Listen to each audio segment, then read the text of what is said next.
मोअज़्ज़िज़ वालिदैन, असतिज़ा किराम और प्यारे बच्चों, अस्सलाम वालेकुम। सबक शुरू करने से पहले चंद हदायत बराए असतिज़ा किराम और वालिदैन के लिए। बच्चों को सबक पढ़ाने से पहले इस बात का तयन कर लें कि आया जो सबक आप बच्चे को पढ़ाने जा रहे हैं वो हासिलात ताल्लुम के मुताबिक है या नहीं। इस सबक की तकमील के बाद तलबा इस काबिल हो जाएंगे कि वो मतन को फहम से पढ़ सकें, इबारत का मकसद समझते हुए दुरुस्त तलफ़्फ़ुज़ के साथ रवानी से पढ़ सकें, नज़्म व नसर बुलंद ख़वानी खामोश मुतालिया पढ़कर सवालात के जवाबात दे सकें, जमात, स्कूल की असम्बली, बज़्म अदब या बाहमी गुफ्तगू में अपने ख़यालात को इत्माद के साथ पेश कर सकें, स्कूल से मुतल्लिका अमूर के बारे में दरख्वास्त लिख सकें, किसी भी उन्वान पर मुख्तसर मज़मून रब्त व तसलसल के साथ लिख सकें, जदीद ज़राए इब्लाग, mobile phone, tablet, computer, laptop वगैरह में उर्दू का इस्तेमाल कर सकें, गुफ्तगू या बयान सुनकर जुमलों में बेरब्ती और अदम तसलसल का इदराक करके बता सकें। सोचें और बताएं, आपके मुताबिक कंप्यूटर कैसी इजाद है? हम कंप्यूटर की मदद से क्या क्या काम कर सकते हैं, क्या आप जानते हैं? शुरू में कंप्यूटर साइज में काफ़ी बड़े और महंगे थे। आम कंप्यूटर की निस्बत लैपटॉप का फ़ायदा ये भी है कि इसे अपने साथ कहीं भी ले जाना और रखना आसान है। बराए असतिज़ा किराम, तदरीसी मकासद के हसूल को यकीनी बनाने के लिए सबक के आगाज़ में हासिलात ताल्लुम दर्ज हैं। तलबा की आमादगी के लिए सबक पढ़ाने से पहले सोचें और बताएं कि उन्वान से सवालात और क्या आप जानते हैं कि उन्वान से इजाफी मालूमात फराहम की गई हैं। सबक की तफहीम को परखने और तलबा की तवज्जो बरकरार रखने के लिए मुताले के दौरान ठहरे और बताएं कि उन्वान से भी सवालात शामिल कर दिए गए हैं। अब बढ़ते हैं अपने सबक की तरफ। सबसे पहले हम इस सबक की बुलंद ख़वानी करेंगे। सबसे पहले देखते हैं खास अल्फाज। खास अल्फाज में शामिल है मसला, मकासिद, खिदमात, नस्तलीक, अधूरा। शुरू करते हैं अपना सबक। प्यारे बच्चों, हिसाब किताब का काम इंसान के लिए हमेशा से ही मसला रहा है। इस काम को आसान बनाने के लिए मुख्तलिफ अदवार में मुख्तलिफ कोशिशें की गई हैं। कभी इंसान को कामयाबी नसीब हुई तो कभी उसे नाकामी का मुंह देखना पड़ा। पुराने ज़माने में चीन के बाशिंदे बच्चों को गिनती सिखाने के लिए एक आला इस्तेमाल करते थे जिसे अबेकस कहा जाता था। हाज़िर में ये खिलौना बच्चों के खिलौने के तौर पर तालीमी मकासद के लिए इस्तेमाल किया जाता है। 1242 में रियाजी के फ्रांसीसी प्रोफेसर ब्लेस पास्कल ने दुनिया का सबसे पहला कंप्यूटर इजाद किया। ताहम ये सिर्फ जमा तफरीक का काम करता था। इसका नाम पस्कालियन रखा गया। 1830 से 1871 के दरमियान बरतानवी रियाजीदान चार्ल्स बेबेज ने दुनिया का पहला मुकम्मल कंप्यूटर बनाने की कोशिश की। इन्होंने पहले डिफरेंस इंजन फिर एनालिटिक इंजन बनाया।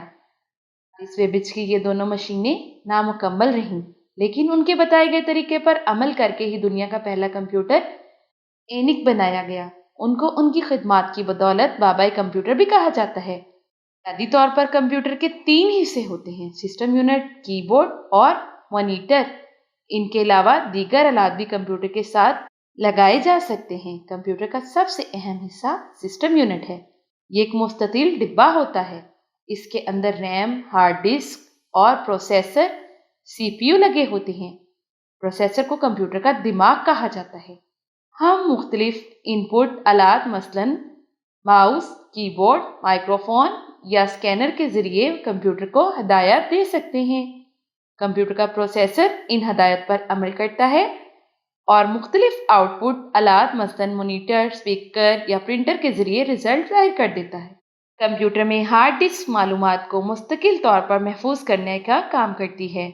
आजकल कंप्यूटर तमाम शोबाए ज़िंदगी में इस्तेमाल हो रहे हैं। दफ्तरों, बैंकों, हस्पतालों, तजारती मराकिज़, स्कूलों, कॉलेजों, तहकीकी इदारों, गर्ज हर जगह इसका इस्तेमाल हो रहा है।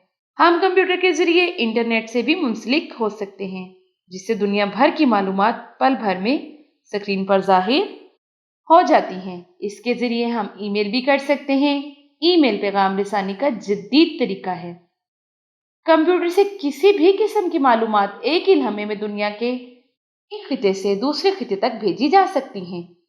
पहले कंप्यूटर पर सिर्फ अंग्रेजी जुबान ही लिखा जा सकता था, लेकिन अब इस पर दुनिया की हर जुबान लिखी जा सकती है। ہماری قومی زبان اردو بھی بڑی آسانی سے کمپیوٹر پر لکھی جا سکتی ہے۔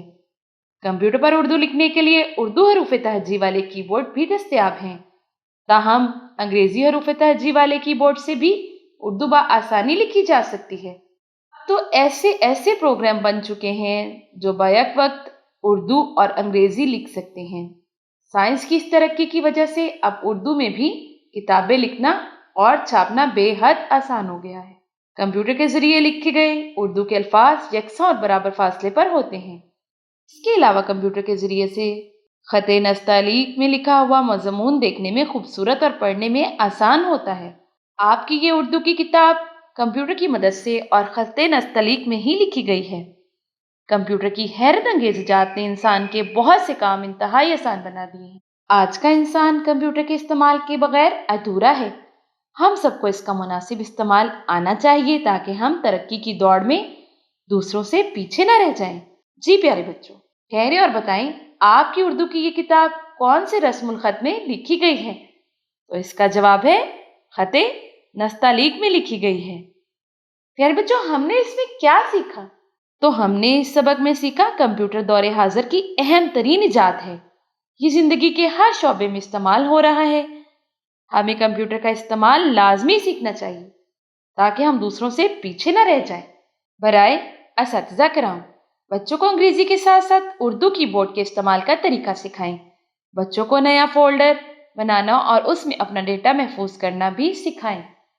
جی پیارے بچوں، آج کا سبق جو کہ کمپیوٹر تھا، مجھے تو بہت دلچسپ لگا۔ مجھے امید ہے کہ آپ پہلے کمپیوٹر کے بارے میں اتنا کچھ نہیں جانتے تھے جو کہ آج ہم نے اس سبق میں پڑھا، اور مجھے امید ہے کہ اس سبق کی وجہ سے آپ کی معلومات میں بہت اضافہ ہوا ہوگا۔ تو اس کے ساتھ ہی ہمارا آج کا سبق یہی مکمل ہوا۔ کل ملتے ہیں اسی سبق کی مشق کے ساتھ۔ اس وقت تک کے لیے مجھے اجازت دیں۔ اپنا بہت سارا خیال رکھیے گا۔ اللہ حافظ۔